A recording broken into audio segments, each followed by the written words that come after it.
Thank you for the reminder, Congressman Hakon, sir. And to the members of this committee, I feel, and it is my right to state before this committee and the August Chamber of Congress, that this committee is not above the law. No one in government is above the law. We are a government of laws. I am protected under the SOTO law. I have the constitutional right. I requested per record that I may be given competent advice and assistance of a legal counsel, and such right is guaranteed by the Constitution. And such right is also stipulated clearly in Section 12 of the Governing House Rules pertaining to committee hearing and conduct of investigation. And even if I am not in a court trial, the right to seek out counsel advice and assistance from a counsel is a part of principle of due process, a principle guaranteed by the Constitution. And I believe before I answer any further question, may I manifest respectfully and humbly before this committee that all the statements, even after under oath, in the absence of competent legal advice and assistance previously, may be granted to be stricken off the record because I believe my constitutional rights were violated. Point of order. Yes, Honorable. The answer manifestation of Mr. Silis is out of order. He is out of order because you cannot dictate in this house and you cannot move. Only members of you ask members of this house. Yes, I am explaining. No, I am not moving. no, your manifestation is out of order. I am requesting. Do not lecture us No, I am about not the rules lecturing. of this. I am standing up for my right. I am standing up for my right. Remember, we might cite you contempt. Then so be it, Your Honor. You challenge us? Yes, Okay. if that will be seen in the nation na walang karapatan ang mga invited guests dito na magpahayag, Your Honor, with due respect to you, I do not believe na ang Kongresong ito ay lalabag sa karapatan ng mamamayan. Yes. Mr. Chair. So be it, Your Honor. Out of order. And what's the position of the chair? I will need, Mr. Chairman, I will not give up my right to free speech and be respected under the Constitution because this August Chamber is obligated by law. Dali na po. Hiring. May I explain why I... Yes, the Honorable Ako is recognized and I understand. Yung sinasabi po ng ating mga ng ating bisita. Pero alam po ninyo, last, kung ang ginagamit niyo po ay yung hearing nung huli at wala kayong representasyon, hindi po namin kasalanan. Kasalanan po ng mga abogado ng SMNI.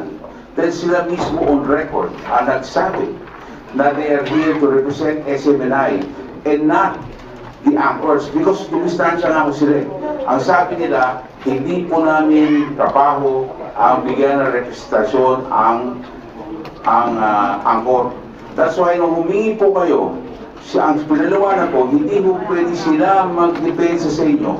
Dapat po humingi kayo ng iba. Dahil hindi po pwede sila magdepensa because they are on record. Under oath, ang sabi nila, kami abogado ng SMNI at hindi kami abogado ng mga anchor. Klaro po yan, Kyrie. You cannot, you're not allowed. I'm good, yes. I just like to explain why I cite him is out of order. Because he manifested that the previous records, it is taken out of records, and as resource person, they are not allowed. Your Honor, I am going to be detained in this chamber and I am submitting myself before the country in protest. My constitutional rights are violated in this committee. I'm sorry to say, let me be detained in this chamber and decided in contempt. I will not participate if my constitutional right will not be guaranteed. You are not here to decide for my constitutional rights. Let me finish. There's a point of order, the Honorable Fernandez.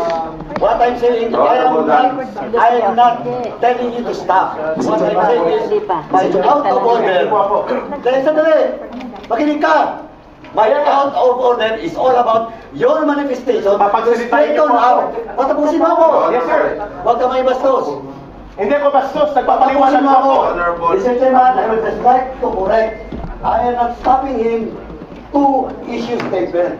What I'm saying is, and what I'm pointing out over there is the manifestation that the previous statement and the previous record should be taken out of order. And another rule is not allowed to do it. Point of order. Yes, the Honorable Dan Fernandez on the point of order. Maybe remind the resource speakers and the members of this committee to observe the proper decorum. Correct. If the chairman acknowledge a certain personality, let him speak and Yes. don't interrupt the members of this committee while the member is given the right to speak. Maraming salamat po. Thank you, Honorable Dan Fernandez. Honorable Ako, is recognized. Mr. Silis, please be reminded that in this committee and this house, we have rules to follow. Hindi po ba namin sinusunod yung mga rules? Matanong ko nga po. Yes, sir. I feel that is And my... I would like to remind you that these rules are supposed to be followed by members of this committee and by the witnesses or resource persons to be present.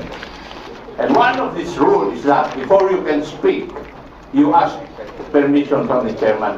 Kami nga, hindi kami nagsasalita na walang permission yung chairman. You better follow that rule. Otherwise, baka mapilitan akong gawin yung hindi ko dapat gawin.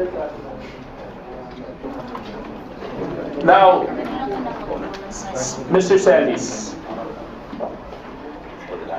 for the last time, please identify your source. Mr. Chairman, may I be allowed to answer?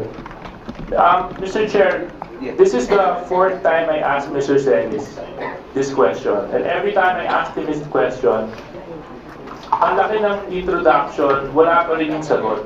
Pwede po ba this time, pag pinagbigyan natin siya magsalita, sabihin niya na po yung pangalan?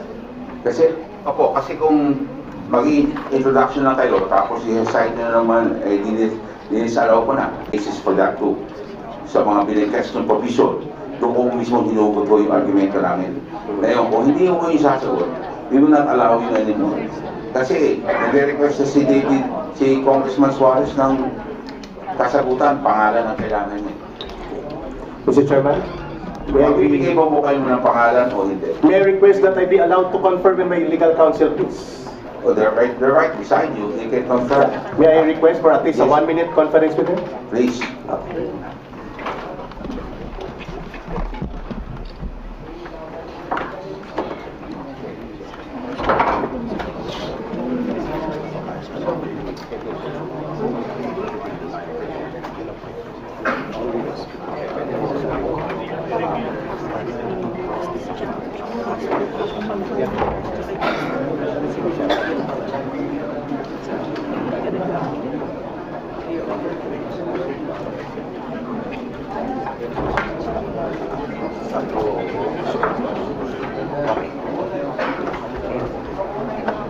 Mr. Chairman, may I be recognized again, please? Okay, please proceed. 1 minute lang siguro.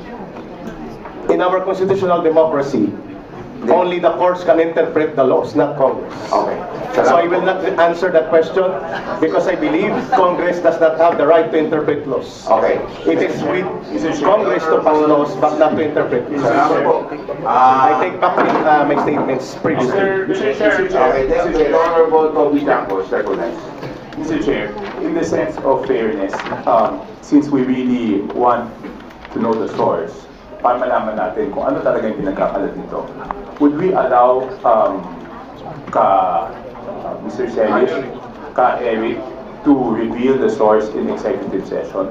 Would the chair allow? Yes, Eric. It's an executive session, an option for you. It's an executive session, an option for you. There's a suggestion by Honorable Toby Chanco of Nabotas na kung ayaw po sabihin sa harap ng camera at sa publiko, okay na ba, executive session? We will call for executive session now.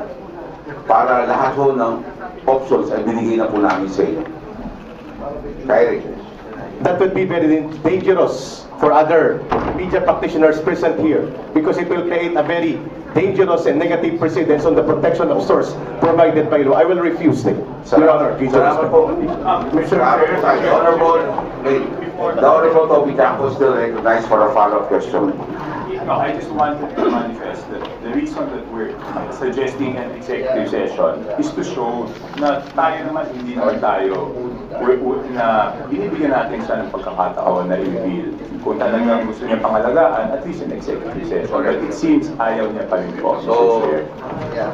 Mr. Chair, it is very clear that Mr. Silis does not want to answer the question to reveal the source, whether in this inquiry or in this executive session. So therefore, Mr. Chair, under Section 11, the power to contempt, letter E, grounds for contempt is for a resource person refusal to answer any relevant inquiry. Actually, Mr. Chair, Mr. Silis has already violated two provisions of Section 11. The first one, acting in a disrespectful manner, and the second one, which is very more important rather, is his refusal to answer the question in a relevant inquiry. On this note, Mr. Chair, I move to contempt, to cite for contempt Mr. Silis for on these two grounds under Section 11. So move, Mr. Chair. There's a motion. Second motion. There's a second. Any objections? There's a motion, duly seconded. Any objections from any member, Mr. Chairman, of this committee? There being no objections, on a unanimous vote, the Eric is cited for Mr. Chairman, we have to May I ask the Sergeant of Arms to please take down... Mr. Chairman. Can we request the Sergeant at Arms to practice his responsibility after the hearing? Because there's still other details.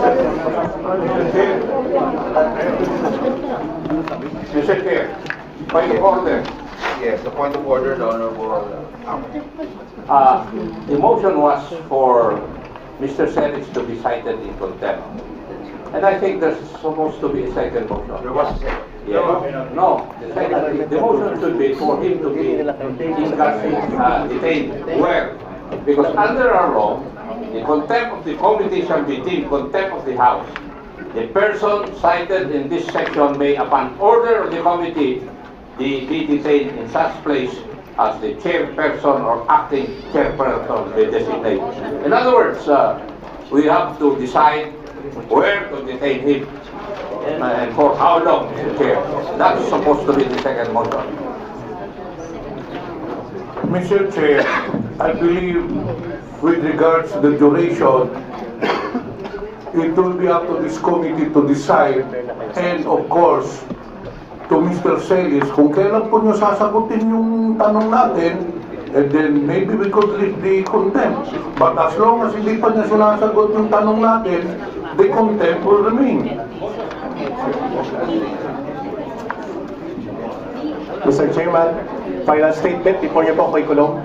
Mr. Chair, I move for... Can I have a final statement, please? Before pa ako magpapakulong, I request the committee. Mr. Chair, silence is requested. The Honorable Pimentel has the floor. Thank you, Mr. Chair. In an earlier motion, Mr. Chair, we have already approved to cite for contempt Mr. Silis. On this note, Mr. Chair, I move to detain him in the premises of Congress as per our rules on Section 11. So move, Mr. Chair. There's a motion, duly seconded. The chair no objections. The motion of the Honorable Pimentel is okay. So, Sergeant of Arms. Mr. Chairman, honorable members of the committee, may be given 1 minute, please. In relation to the motion, Oh, can I have... because it is required two-thirds po ng voto. The Honorable Paduano is recognized. Mr. Chairman, ang ano lang, point of inquiry lang, kasi we are not allowed to have a detention for indefinite period of time. So we have to establish how long. And the lifting of such detention will depend on the members of this committee, of course, with the cooperation of the person in contempt. So we have to establish how long, because we are not allowed to detain indefinitely based on so many jurisprudence, Mr. Chairman. Mr. Chairman. Mr. Chair. Mr. Chair.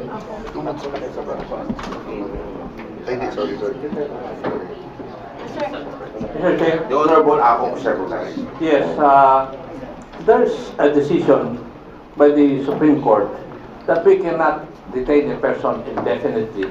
And therefore, may I move that we come up with a definite period for detention insofar as Mr. Silis is concerned. For violation of paragraph C of section 11 of the rules.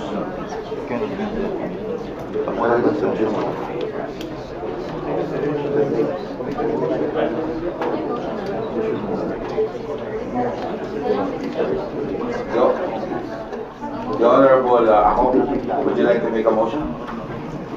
May I move that Mr. Silis be detained for being cited in contempt for violation of section 11, paragraph C, refusal to answer any relevant inquiry by the members of this committee for a period of 30 days. Mr. Chairman.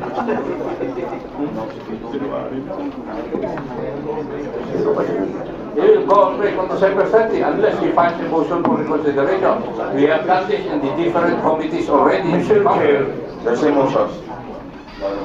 the reason why we cited Mr. Silis for contempt is because he does not want to answer the question. That is precisely why he violated paragraph C.